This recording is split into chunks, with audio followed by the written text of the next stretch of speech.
Hello नमस्कार, कैसे हैं आप सभी लोग। उम्मीद करते हैं अच्छे होंगे, प्रसन्न होंगे। तो सभी का स्वागत है हमारे आपके अपने चैनल हिंदी ग्रुप स्टडी पर। तो आज गोविंद पांडे की पुस्तक का हिंदी साहित्य का विकास हम पढ़ेंगे और इसमें कुछ पॉइंट हो चुके हैं। नेक्स्ट आगे वाले पॉइंटों को देखेंगे और नेक्स्ट पॉइंट स्टार्ट करेंगे हम यहाँ से। दक्षिण हिंदी के संबंध में प्रोफेसर एहतेशाम हुसैन ने लिखा है। ये बहुत ही महत्वपूर्ण पॉइंट है। इस पॉइंट में बहुत सारे प्रश्न मिल रहे हैं, तो इसीलिए ये पॉइंट हमें करवाना ज़रूरी है। ठीक है। इसमें इस भाषा में पंजाबी, हरियाणी और खड़ी बोली का मेल है।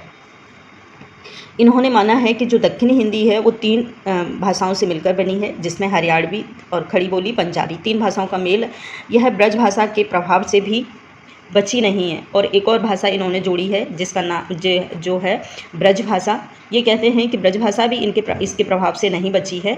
और सबसे बड़ी बात यह थी कि इसमें फ़ारसी, अरबी के अनेक शब्द भी सम्मिलित हैं। यानी कि जो दक्षिणी हिंदी है उसमें बहुत सारी बोलियों, भाषाओं का मेल हुआ है।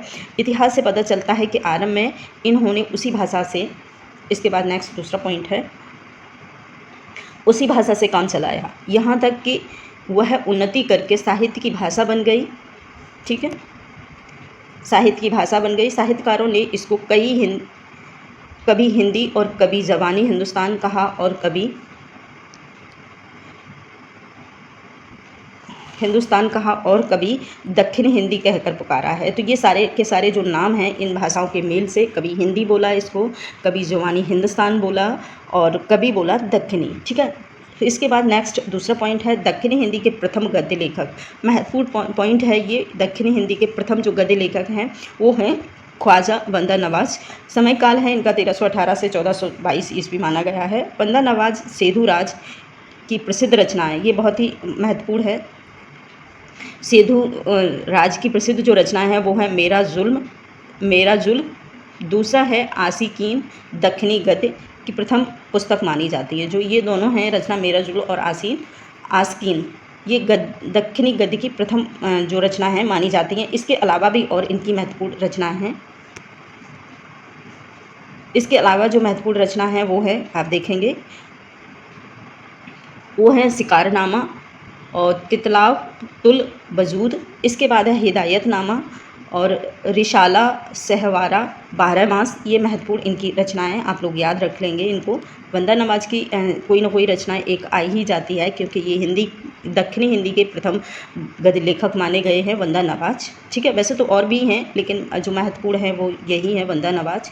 इसके बाद आता है मीरा जुल आस्कीन में सूफ़ी धर्म का उपदेश दिया गया है। ठीक है, जो इनकी रचना है मेरा जुल आस्कीन, उसमें सूफ़ी धर्म से रिलेटेड जो उपदेश हैं वो दिए हैं। तो दूसरा इनका पॉइंट है वो है कुतुब मुस्तरी, मुल्ला बजही की प्रमुख रचना है। ये भी बहुत आती है कुतुब मुस्तरी मुल्ला बजही की। इसके बाद है मुल्ला बजही का समय काल है 1635 ईस्वी से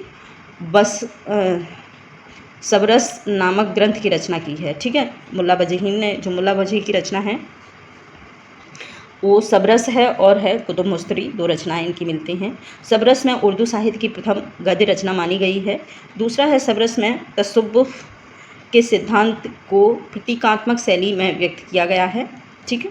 इसके बाद है दक्षिणी हिंदी में कुलियाते कुली कुतुब शाह नामक एक बृहद काव्य की रचना मोहम्मद अली कुतुब शाह ने की है। ये आप देख सकते हैं दक्षिणी हिंदी के ये प्रमुख लेखक हैं जो अपना एक बहुत ही महत्वपूर्ण नाम दर्शाते हैं। तो इसके साथ इनकी रचना लिखी है, बृहद काव्य रचना है जो मोहम्मद कुतुब शाह के द्वारा लिखी गई है। हुसैन अली खान ने 1838 ईस्वी में चादर भेज या फ़ारसी से दक्षिणी में अनुवाद किया। ठीक है, चादर भेज का एक रचना है चादर भेज, उसका फ़ारसी से दक्षिणी में अनुवाद किया है हुसैन अली खान ने। इसके बाद है नेक्स्ट दूसरा, चादर भेज का अनुवाद हुसैन अली खान ने अपने पुत्र के लिए किया है। ऐसा माना जाता है कि इनके पुत्र के लिए इन्होंने इसका जो अनुवाद है किया है। इसके बाद दूसरा पॉइंट है आचार्य रामचंद्र शुक्ल ने खड़ी बोली गद्य का आरंभ अकबर के समय में गंग कवि द्वारा रचित चंद छंद वर्णन की महिमा से माना है। ये बहुत ही महत्वपूर्ण है कि आचार्य रामचंद्र शुक्ल ने गद्य का जो आरंभ है किस रचना से माना है, तो चंद छंद वर्णन की महिमा जो गंग कवि के द्वारा लिखित है उससे माना है। ठीक है। दूसरा है गुरुमुखी लिपि में लिखी खड़ी बोली गद्य की रचना सीडी हिम रेवानु, हरीजी दयाल अनेमी आदि लेखकों ने की है। ठीक है, ये दुर्मुखी के जो गुरुमुखी लिपि है उसके प्रमुख लेखक हैं। इसके बाद नेक्स्ट दूसरा पॉइंट है सीडी हिम रेवानु सचुसंड पोथी लिखकर गुरवाणी की व्याख्या प्रस्तुत की है। ठीक है, इसके बाद नेक्स्ट दूसरा पॉइंट है, ये पॉइंट थोड़े से खास नहीं है तो आप इनको छोड़ भी सकते हैं। इसके बाद हम देखेंगे आचार्य रामचंद्र शुक्ल से, यहाँ से देख लेते हैं दौलत राम से। संवत 1818 में 1761 ईस्वी में दौलत राम ने हरसेड़ाचार्य, ठीक है, हरसेड़ाचार्य कृत जैन पद्म पुराण का भाषानुवाद किया है। दूसरा है आचार्य रामचंद्र शुक्ल। आचार्य रामचंद्र शुक्ल ने विक्रम 1798 यानी कि 1741 ईस्वी में रचित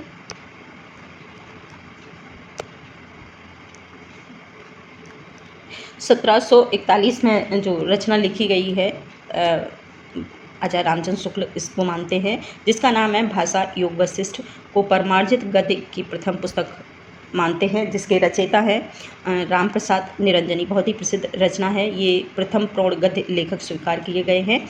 इसके बाद थोड़ा सा इसको जूम करके देखेंगे।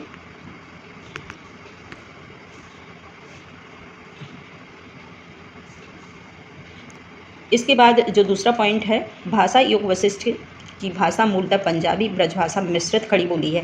महत्वपूर्ण पॉइंट है कि भाषा योग वशिष्ठ की जो भाषा है वो पंजाबी ब्रजभाषा और खड़ी बोली मिश्रित है। ठीक है, इसके बाद आते हैं हिंदी गद्य साहित्य के प्रमुख 4 उन्नायक, वो है मुंशी सदासुखलाल।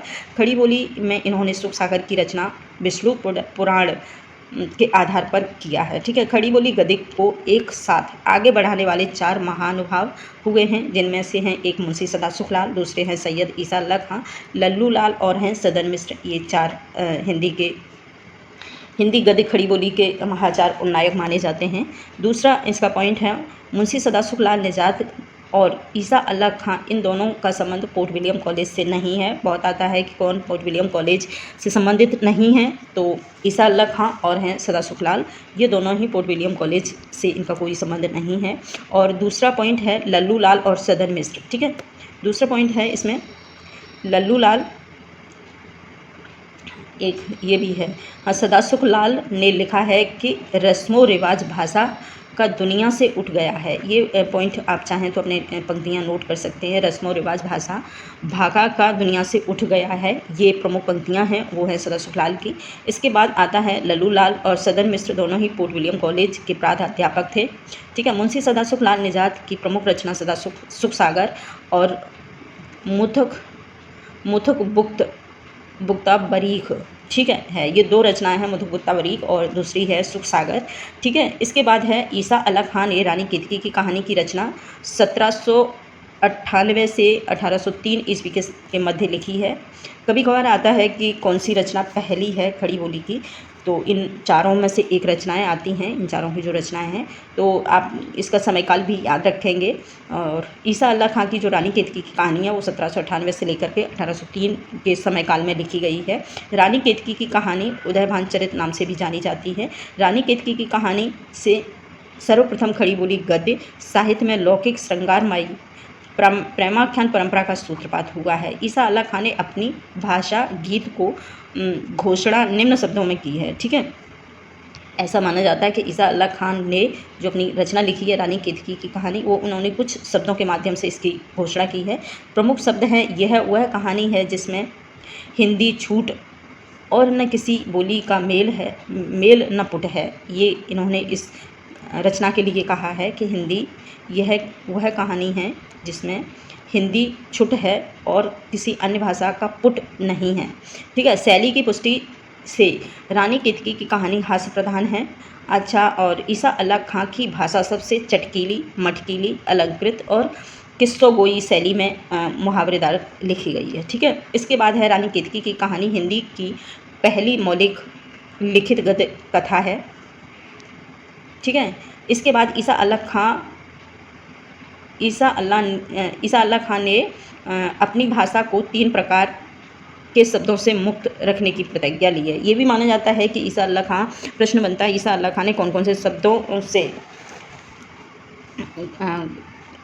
मुक्त अपनी भाषा को मुक्त रखने की प्रतिज्ञा ली है। तो इसमें है एक तुर्की, फ़ारसी और अरबी, ठीक है। इसके बाद गवारू ब्रज भाषा अवधी, और दूसरा है भाखापन अर्थात संस्कृत के शब्दों का मेल।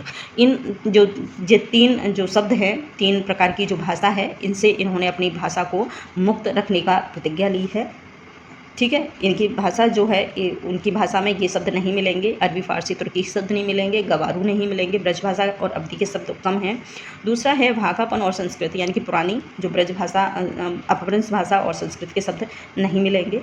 लल्लू लाल आते हैं इसके बाद। लल्लू लाल कहते हैं, लल्लू लाल ने 11 पुस्तकों की रचना की है।